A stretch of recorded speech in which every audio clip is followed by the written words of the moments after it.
Hello. Actually, I think I need my phone. Hold on.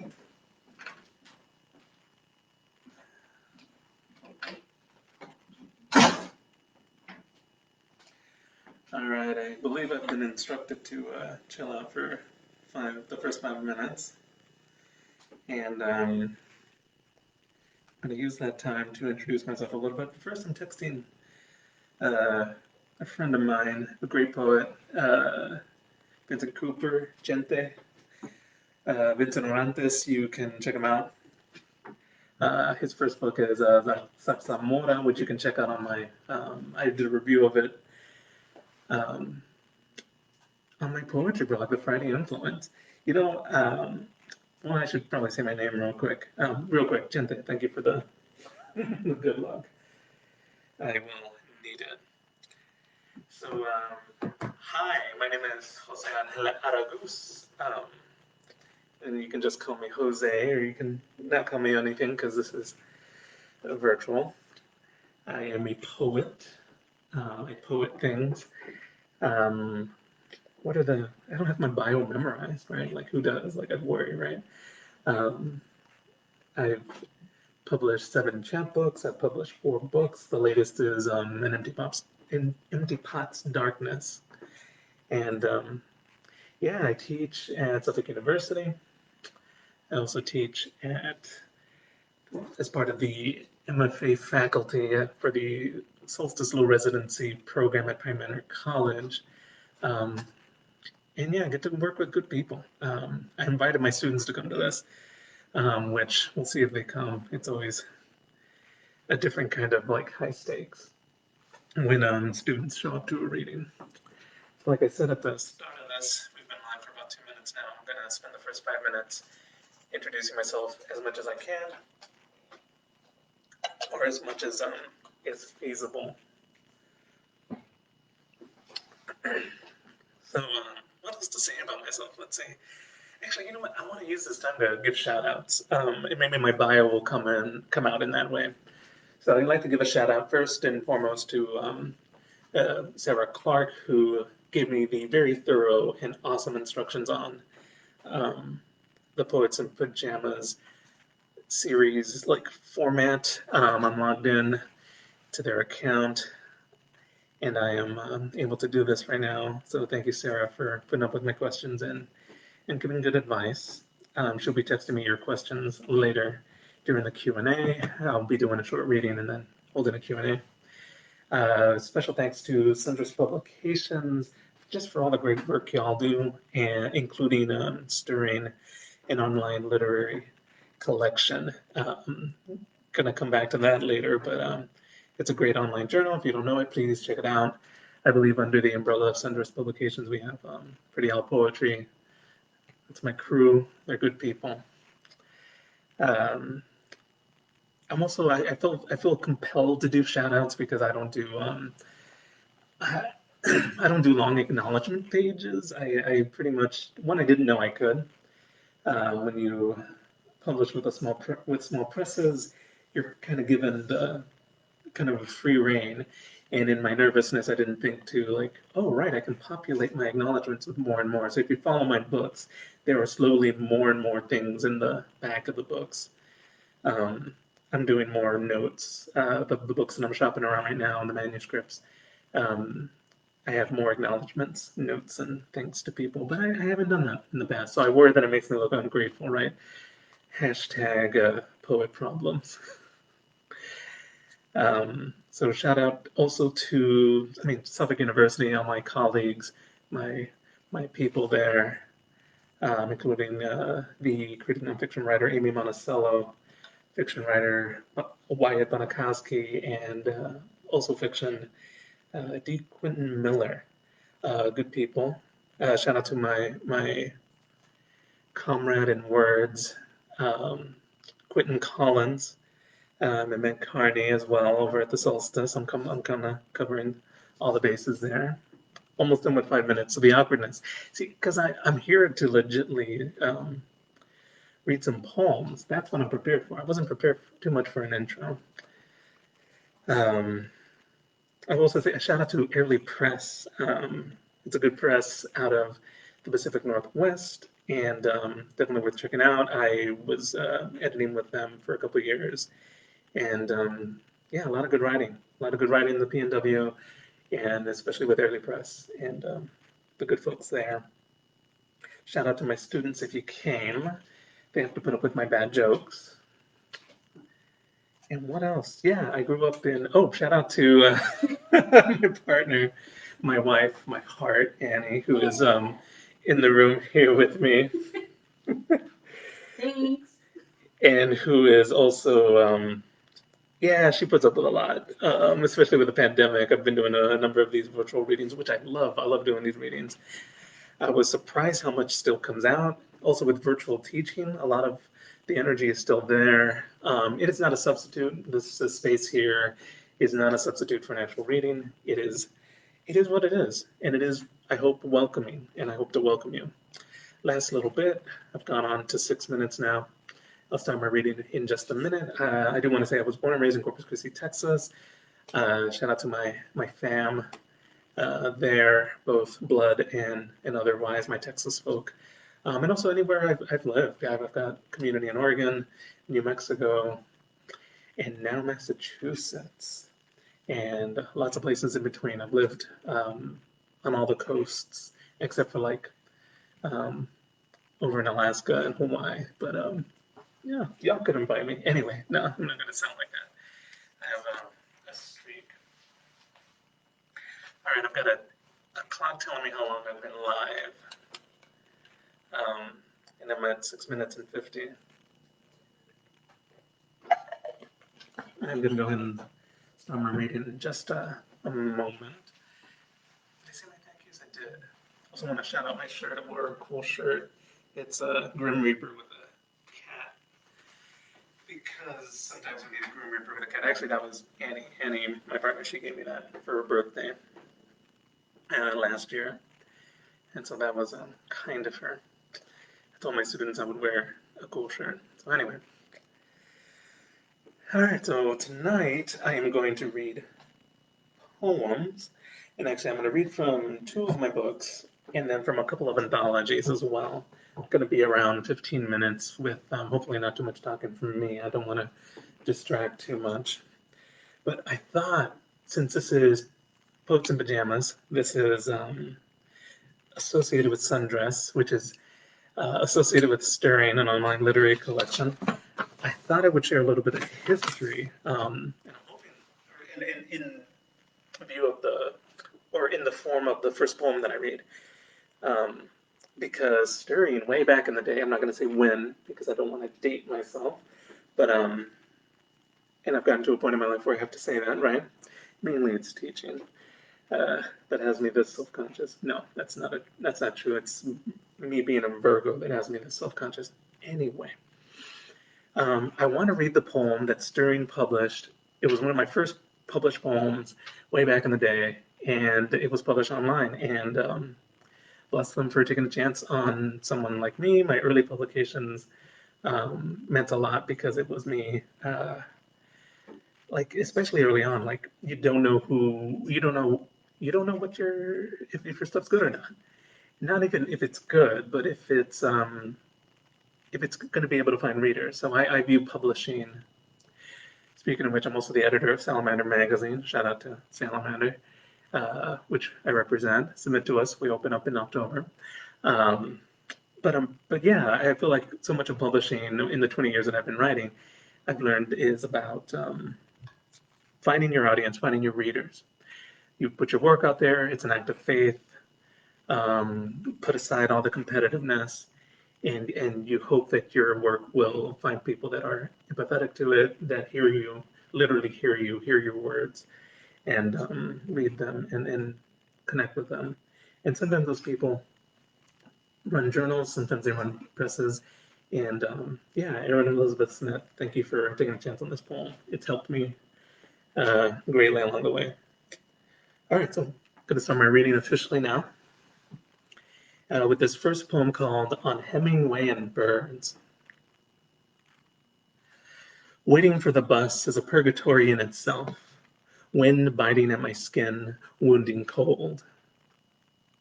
February, and I cannot believe the sky can hold so many birds and not choke out feathers for rain. Hemingway had Pamplona and the bulls. I am Corpus Christi and birds on power lines, stitches on a gray face. The sky swells like a bruise over me, and my feet cannot stop kicking at concrete that refuses to laugh. Falling into time with my heart, I kick to keep warm these bones and muscles. I am being judged by black feathered fists. One by one, fears and secrets smoke from my lips. Breath hovers and fades, fails to shadow my face. I am hiding my hands and hoping for stillness. I am pacing in my blood. The birds want me to run. It is every morning, 6 a.m., and they shit and laugh their machine gun chat, cuts of sound swarming. I am only the archive of this dawn. When I cough, birds scatter from the wires like buckshot. It's that kind of poem where I'm like, as soon as I finish reading it, I'm like, who hurt you, Jose? Who hurt you? So anyway, next I'd like to read a couple poems from my second collection, Small Fires, published by Future Cycle Press. And I kind of intuitively planned my reading. I try to keep each reading a little different. It's a little bit night themed and a little bit not. But I'm going to read the title poem, Small Fires. So those birds in the first poem I read were very much Texas birds, and they were also, as you can, because borders don't really matter, they're also like Mexico birds. My family's from Matamoros, Mexico, and that is what I'm talking about here a little bit. And visually, this poem acts like one line at a time, and each line is kind of like a haiku almost. So, but anyway, this is called Small Fires.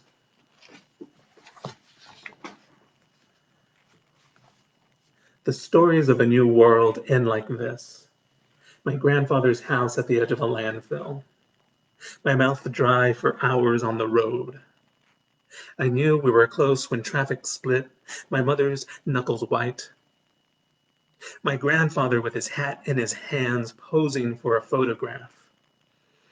The stories of the conquistadores end like this. My grandfather's gold tooth showing when he smiled, hat in his hands. The turn from highway to gravel, to mud, to where we had to park, walk the rest of the way. My grandfather's house, the grackles, brushstrokes, leaving a painting. Dust thick on the truck my mother had bought him, the TV, the fence she helped build. The train tracks we knelt between and played games. The stories of the Aztecs end like this. Newspapers where dead children keep appearing, black and white, on the front page. They looked asleep in the back seat. They would find their stomachs cut, filled with cocaine.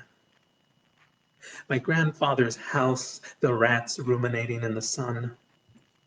The stories of Santa Ana and Pancho Villa end like this. The mesquite trees, the sap dark, the hours I had to look at it. My grandfather's house of cardboard and wood scraps. My grandfather's hair slicked in waves of ash, hat in his hands. The stories of the narco corridos end like this. A cracked egg in another boy's hand, the beginning of a beak, of an eye opening. Stories, not ballads, reveling. My grandfather who beat his daughter and now was dying in clothes she bought for him. My grandfather's house, the flies, thick words stumbling off the page. Stories, not heroes, revising. My grandfather's house in the rain, I asked, got slapped for it. Would it sink or sail away? The mesquite trees we broke twigs from to feed small fires at night. Stories, not sacrifice, revisiting. My grandfather's prayers to a ceiling with holes in it. The canals dividing the neighborhood, the stories of the dead, stories, not conquest, reverberating. Trains on the tracks only at night, only in dreams, each car a house never lived in, passing on. We would talk for hours until our faces and hands and words were covered in ash. Stories, not a new world, a world made new from what was here. My grandfather's house of rain, when he died, the rain died too. Stories I have to tell, my mouth, the road, his hat in his hands. All right. And reading that poem and this earlier today, I was made me think. I'm like, well, yeah, like, well, this sets up a grandfather kind of narrative. So I want to read another poem about him. And quick shout out, since apparently the theme for the night is shout outs. Shout out to Daniel Cadena-Doolin, author of The Riots and Lovely Asunder. And Our Emotions Get Carried Away with Us. She helped me with that particular poem by kicking my ass a little bit and saying, hey, like, do a little bit more. So there's a whole cycle that I can, or in like schematic that I can break down into that. I'm teaching my students this week about the games poets play, and that poem has its own kind of revolutions that it goes into in terms of theme. Which, if you ask me about it later, I'll break it down. But this next poem also deals with my grandfather a little bit, but also deals with my last name because it's Araguz, it's Araguz, but sometimes I get a Q in it. Sometimes it's Araquez, Arugus. Been a lot of, people call me a lot of different things, sometimes to my face. But my name, as you'll find out in the poem, is borrowed from my grandfather, whose full name was Pedro Araguz Aldape. So Aldape was his last name. Anyway, this is called The Name. Asked where my name comes from, I grow quiet, and in another voice begin to tell how those ending in Z are from the Moors who ruled Spain 800 years. Some agree, read into my black hair and dark skin what they wish to. I let the disguise of story take over, let it pass across the feeling in my chest that tells me I have lied, even when I haven't. A name is wind and ink. A name is memory. What does it matter? What does it matter? My mother didn't want my father in my life, even a name, and reached out to her father for his. Who remembers that? And who can clearly tell it when Mexicans stack up last names like a trail of crumbs behind a person, syllables broken off a whole to meet and make another whole, a map of breath drawn over so one can't get lost. Eventually, everything gets lost. What does it matter? What does it matter? Letters and sounds hold, become a space where the lost young man I am can look and catch a part of the old man my grandfather became. What does it matter? Except that I remain and have to face the name, have to explain it, give it meaning. The name, the house at the edge of a landfill, the hat held in his hands as we talked, the wind leaving behind a faceless and fleeting sound. Asked where the name comes from, I grow quiet.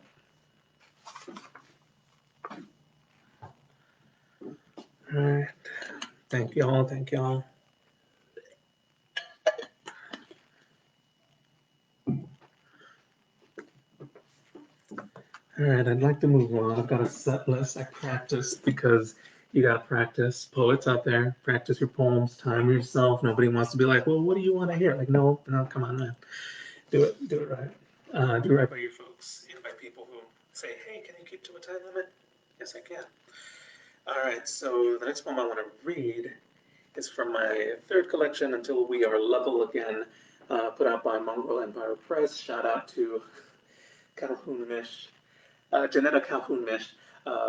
editor who took a chance on this book. And shout out to the editors over at Future Cycle Press, Diane, who took a chance with Small Fires. We got to hold each other up. This is how we carry each other, right? I'm an editor as well, and it's all about doing right by each other, and again, finding readers, being there for each other, reading each other's words. I'd like to read the second to last poem. There's a whole bird theme in here that, actually, no, it's the last poem. So anyway, the bird theme kind of runs through. This poem does not have birds. Sorry, my avian inclined friends.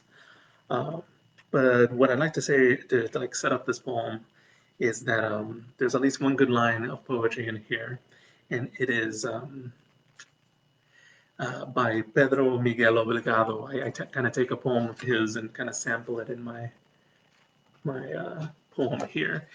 And his line, which you'll hear later, is Mi vida es una rama que a tu paso deshojas, which translates from Spanish to English as, my life is a branch that, at your step, unleaves or maybe loses its leaves. It's one of those like fun translation things. I do translation as well. In Spanish, there's the word deshojas, which is one word that means loses its leaves, which I want to say, I would translate myself as unleaves, which I think I have license to because it's all about, this is why you get a Ph.D., right? Gerard Manley Hopkins uses the word unleaves in his wonderful sonnet, so you can, we can have license there even. But anyway, moving into the poem, this is called Speaking Spanish on the Streets of New York City. I want to believe they are not speaking Spanish, this mother and son, so much like the mother and son in photographs back in Texas, but they are. I want to believe the boy has lost no father, the mother never had to explain being broke, nor her bodies break, that they speak only sunlight, speak held hands, speak city traffic, speak flags of many countries. I want to believe they are not filled with the same words in which I lost my father, words my mother cried through later, explaining about a man she loved and how she'd never leave me. The same words shuffled out, and as I explained, I had to leave. Words moving the air between us, words holding over the miles, words letting through all we mean to each other. I want to believe, but know they speak in the same words I have to keep to myself. Words mumbled in the park, taking the shape of, Mi vida es una rama que a tu paso deshojas. I know the words they speak, but not what the words mean between the stranger I am now and this mother and son.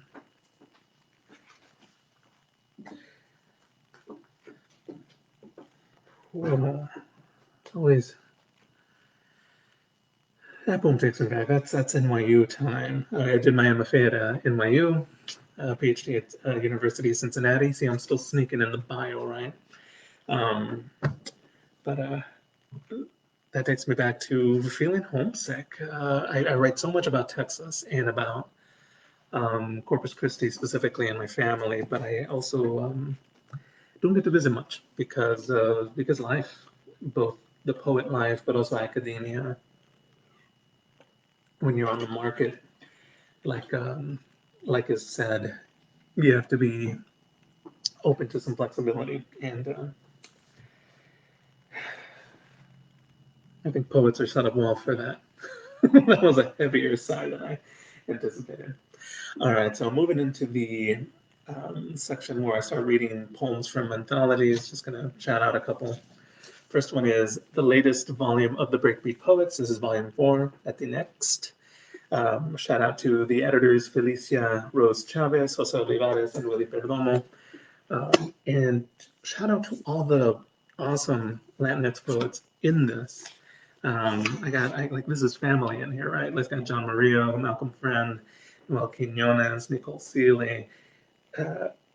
Who else we got? We got Elizabeth Velasquez, Elizabeth Acevedo, Ariel Francisco, Yesenia Montilla, Susie F. Garcia. This is like its own poem, right? Janelle Pineda, Javier Zamora, Christopher Soto, Jose Olivares, and I could go on, but then I would just be reading a table of contents, which I don't know, funky. And another poet I'd like to shout out, Oriane Noel. It seems like the kind of like poem experiment he would go with. And can we make a table of contents a poem? I think we can. I think we can. But not tonight. That's not what I planned, because I did plan this. But I want to share my own contribution to this anthology. I encourage you to check it out.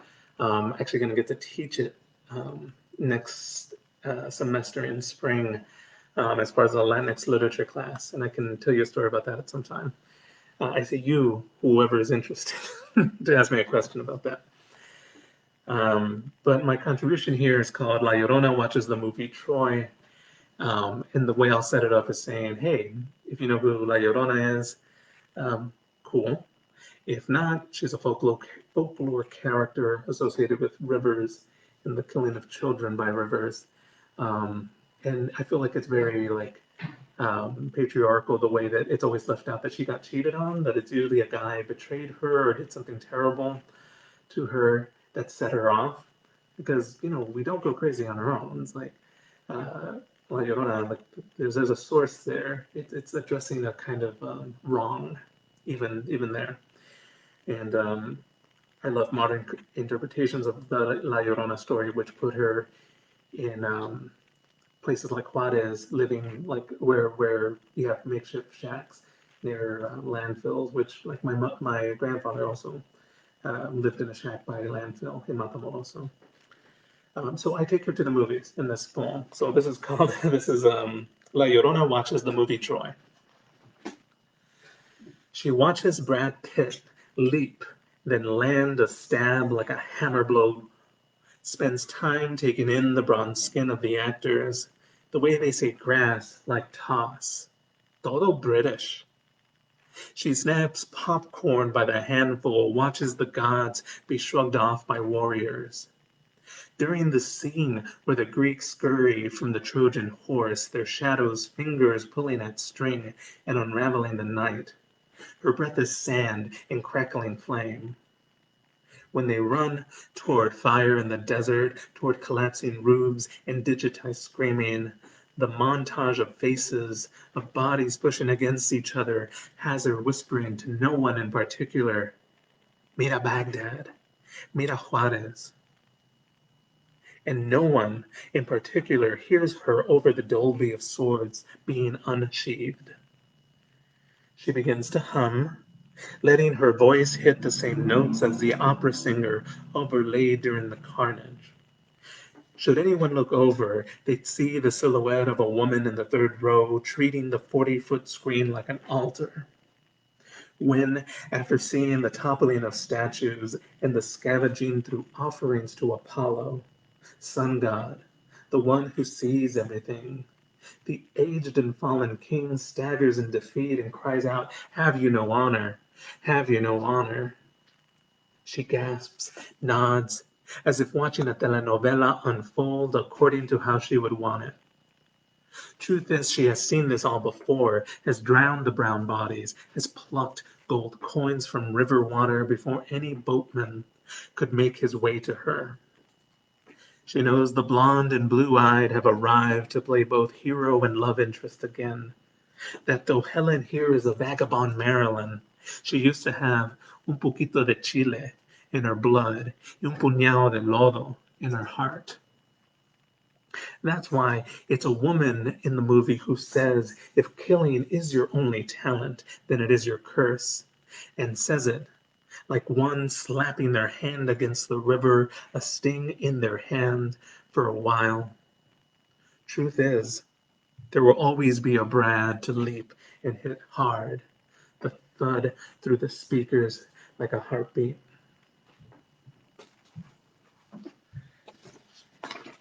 What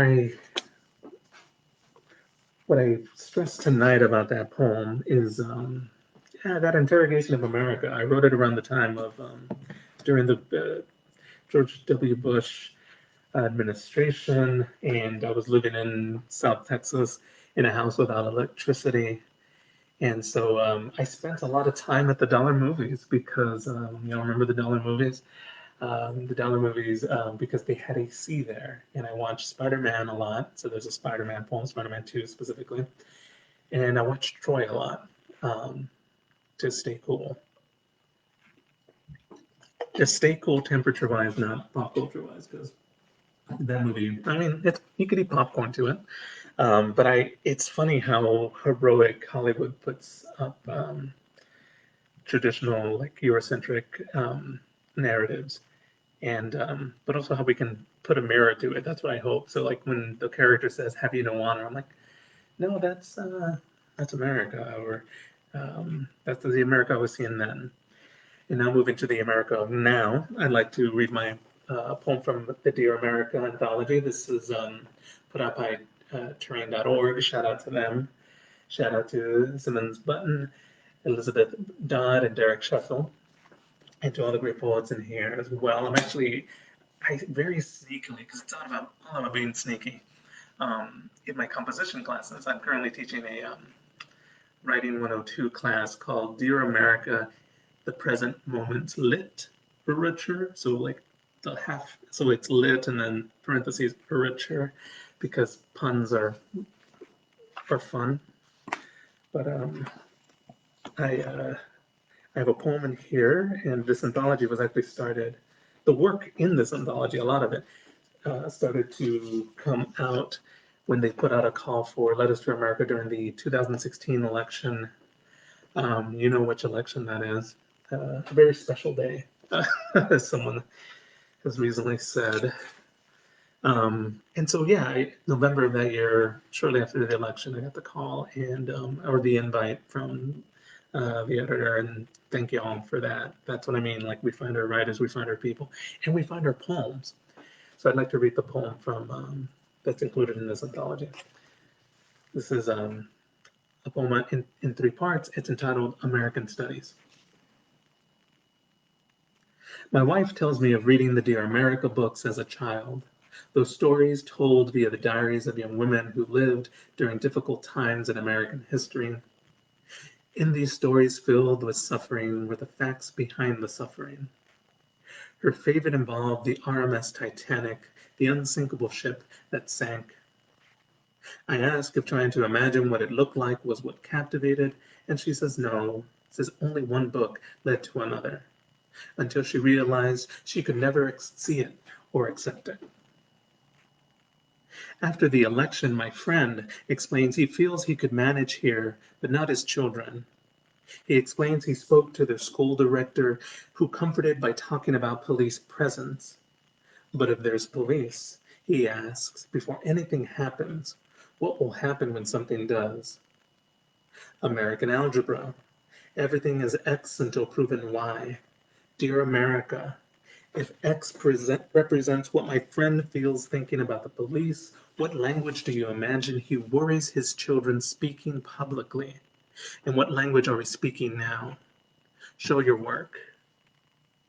Another friend writes, here's a verse I think about a lot, and maybe the mirror of the world will clear once again. She shares she's been sick since the election, as I've been. I imagine our voices trying to commiserate between coughs.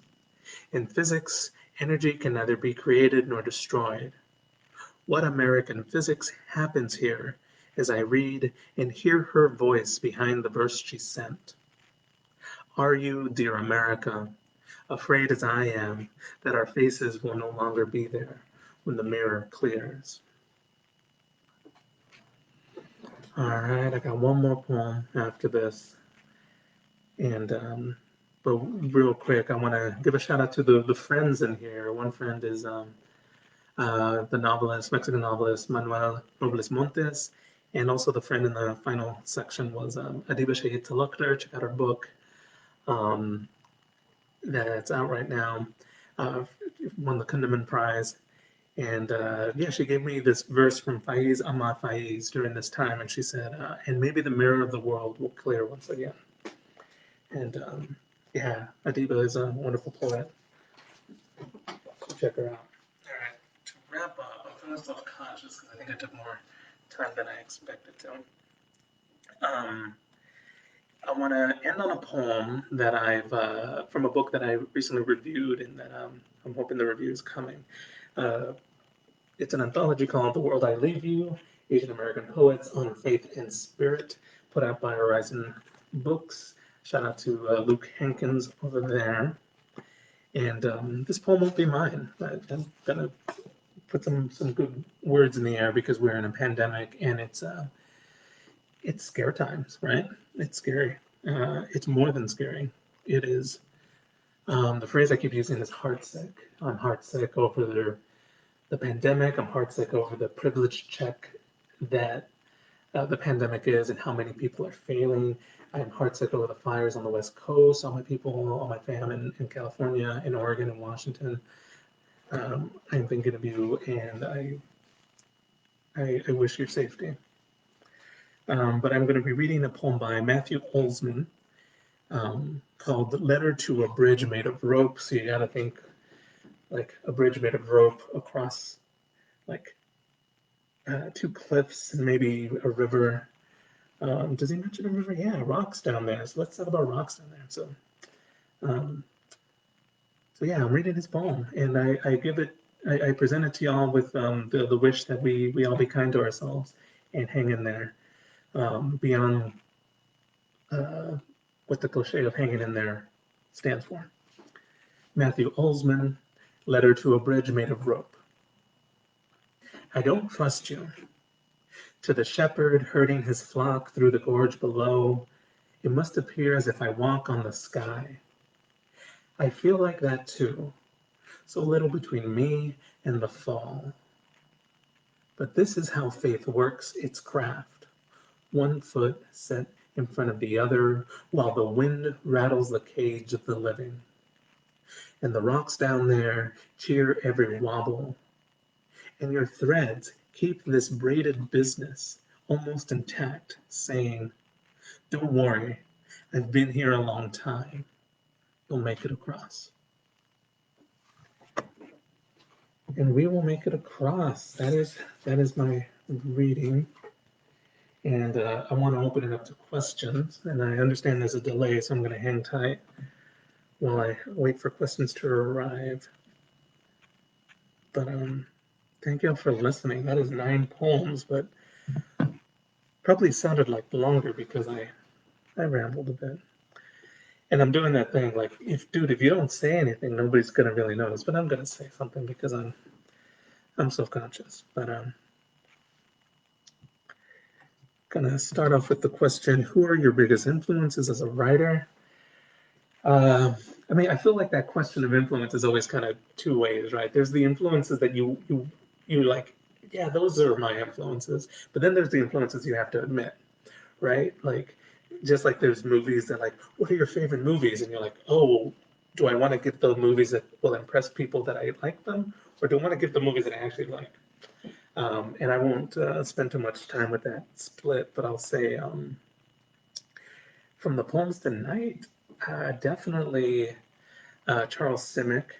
His ideas on poetry, if you ever read his interviews, he talks a lot about surrealism and chance and experimentation, and that's kind of my vibe. A lot of these poems have come out in that way. Burt Myers, in a Dybbuk's Raincoat, is a book that is not read enough. He's a poet that's not read enough, Burt Myers. What he's done with the image. Once you read his work, you'll be like, Jose, half your poems are you trying to do Burt Myers. And you wouldn't be wrong. But a wonderful poet. Check his work out. And who else was it? Naomi Shihab Nye. I feel like Naomi Shihab Nye, her spirit, as well as her poems, and in the braiding of the two, the humanity in her work is something that inspires me a lot. And yeah, almost Juan Felipe Herrera, of course, because he is our Chicano beat and our powerhouse. He was recently poet laureate and just an amazing human being. Also spirit and work at that intersection, and also like inspiration for what it means to speak and represent for a community. Another question that's come in is, how do you access humor in poetry? Humor in poetry is a very serious matter, and I say that mainly, I say that seriously because I feel like something I said in class actually this week was I can't laugh at Trump jokes. Like I don't have the privilege to. He's a real guy. His decisions affect real people, and we're poets, so we deal in real things, right? And in real ramifications of words. And so whenever I do attempt humor, um, I'm very selective. Like you can't just write Cheeto Man and think that you've said anything brilliant because you haven't in a poem.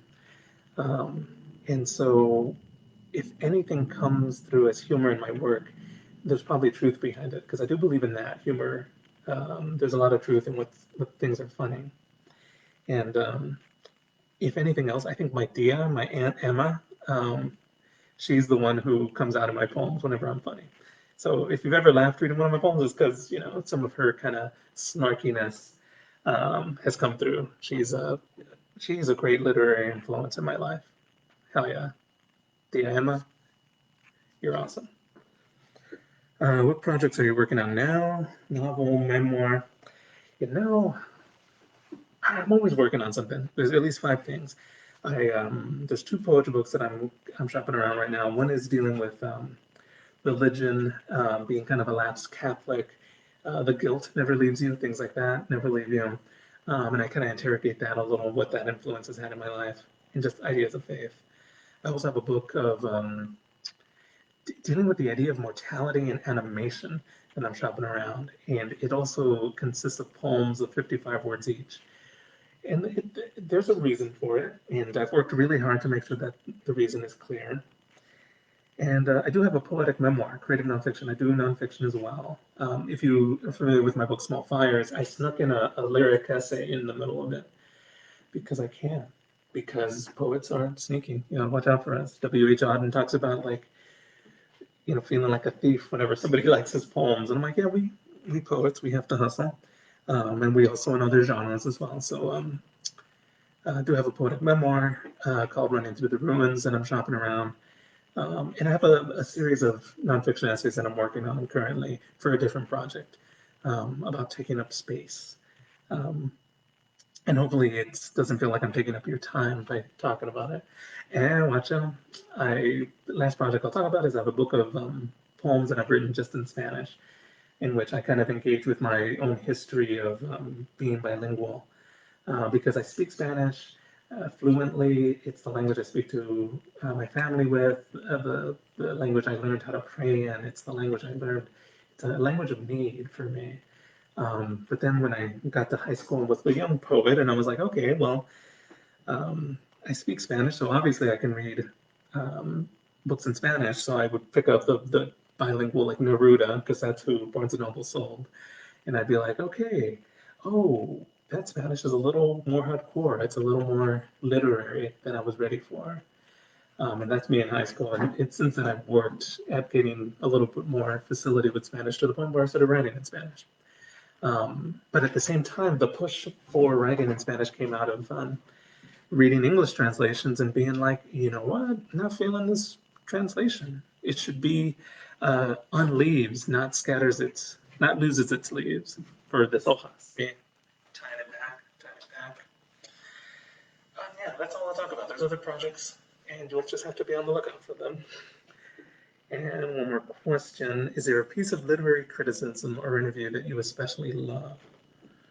Ooh, ooh, what can I share there? Um, Oh, I mentioned Charles Simic, so check out his interviews, check out his essays, his aphorisms. But if I have to pick someone who I can't think of one thing in particular. I mean, there's Denise Levertov's like Notes on Organic Form. Well, that kind of intuition is almost for it. But Jorge Luis Borges, the Argentinian writer, he's famous for his short stories, but check out his interviews, check out his nonfiction. He does a lot of weird nonfiction. He has a review of, I love this. He has a review of Don Quixote as written by a French writer in his time. I think it's a French person in his time, written word for word. Um, as Cervantes's Don Quixote. Um, and he, like, in his review, he quotes word for word, like, passages of Cervantes being like, yeah, look how archaic that language is, but look at this modernized version of it, and it's the same passage. And he gets away with it. So Borges, and he's a great poet as well, so I hope to be as weird a writer as him someday when I grow up. All right, another question. You teach a class on form. Do you have a favorite form? Do you tend to write more in form or no? Always in form, even when you're not. Even when you're not writing in form, I feel like you're writing in form. Just like the rules around free verse. Like even when you don't think you're writing in meter, there's meter to it. We can count it. There are iambs in advertisement. There are dactyls and pyrrhics and choriambs and um, you know everything we say. It's all a matter of learning the terms and looking at it. I talked a little bit about the class I'm teaching right now, and last week I taught them. I gave a lecture called Practical Prosody, and my thinking was, hey, let me, lay the groundwork. If because at Suffolk we have an English major with a creative writing concentration, so we've got great literature instructors. They teach them, hey, here's how we do close readings. Here's how we maybe they teach them scansion and meter. But when it comes to writing poetry, I feel like meter, scansion, like get a couple of years of reading poems, writing poems, and then tackle scansion, tackle meter, because I feel like meter and everything is all about post-poem conversation. And I'm stealing this from a book called Poetic Meter and Poetic Form by Paul Fussell. His first paragraph in this very thin book, but very dense book, is all about how this book will teach you how to read poetry, but not how to write it. And I'm all for that. Like, once I read that, I realized, oh, I read that in grad school, and I'm like, not even grad school. I think I read it just on my own. There was 6 years between my MFA and my PhD in creative writing, where I just reclaimed my writing because I had a bad experience in my MFA program. So I had to reclaim my writing, reclaim my habits in my own writing ethos. And one of the books that I read a lot of geeky poetry books, and it was Poetic Meter and Poetic Form by Paul Fussell. And I had tried form, I had tried sonnets and all that, and reading him break it down in one paragraph that those terms are for reading. I'm like, oh, made me feel better. I'm like, my ear's not broken, my ear is individual, my ear is singular, and so is yours. But in terms of forms that I come back to, the lecture I'm giving later this week, and my students are watching, I won't give you too much of a preview. But it's called the Games Poets Play. And I will be talking about my own experiences, which include, like, I write haiku. I've been writing haiku since I was in second grade. Bless the elementary teacher who taught me the haiku form. She had me counting 575 syllables then. I was writing about those important things that a second grader writes about, like Ninja Turtles, vampires, ghosts, UFOs. Those interests come from being dropped off at the library for weekend afternoons, and I would just go. Nobody taught me the Dewey Decimal System, so when I showed up at the library as a kid, I was like, well, here's zero. Let me start at zero. So I would just kind of go down the aisles. But anyways, now I write haikus still. I've broken out of that syllabic form, but sometimes I go to it anyway. Form helps there sometimes, form doesn't. I'm not too picky about it. What matters is getting a good poem. So if you're thinking of submitting to Salamander, send me forms or don't send me forms. Like, I'm pretty open. I'm open to reading good poems. The other thing I do is counted verse. I do, for a lot of my daily free writing, I try to write every day. I would just sit down and just write 4 words per line and just go for like 5 minutes. And that in itself, plus form in general, the way I'll wrap up this comment on form is, I feel like form is there to get you writing things that you wouldn't normally write about or write. It's a way to surprise yourself. I'll still shout out to Italo Calvino, the Italian writer. His metaphor of how we should chase creativity and ideas like that is also related to form, I feel, because he talks about how we have to go after inspiration, kind of like the guy who killed Medusa, where he holds the shield up. He couldn't look directly at her, so he holds his shield up and looks up, finds a reflection in the mirror, and kind of indirectly gets at her. Um, and I feel like that's how we have to do it indirectly. So form is not about form, it's about finding a poem. So whatever helps you find a poem, I say do it. And I think that's it for questions. I have had a blast. I love talking about poetry. I love sharing my poems. For those of you who made time for this reading and to spend time with us and share this space, this virtual space, thank you so much. I greatly appreciate it. Shout out to everybody who didn't get a shout out. Shout out to those who did make it. And yeah, I will. Yeah, the one, two more things I'll say is check out my blog. I do a poetry blog called The Friday Influence. Please check it out, thefridayinfluence.com. I actually paid for the WordPress thing, so now there's no ads on it. Yeah, I do micro reviews on there. I do writing prompts. I do weekly features.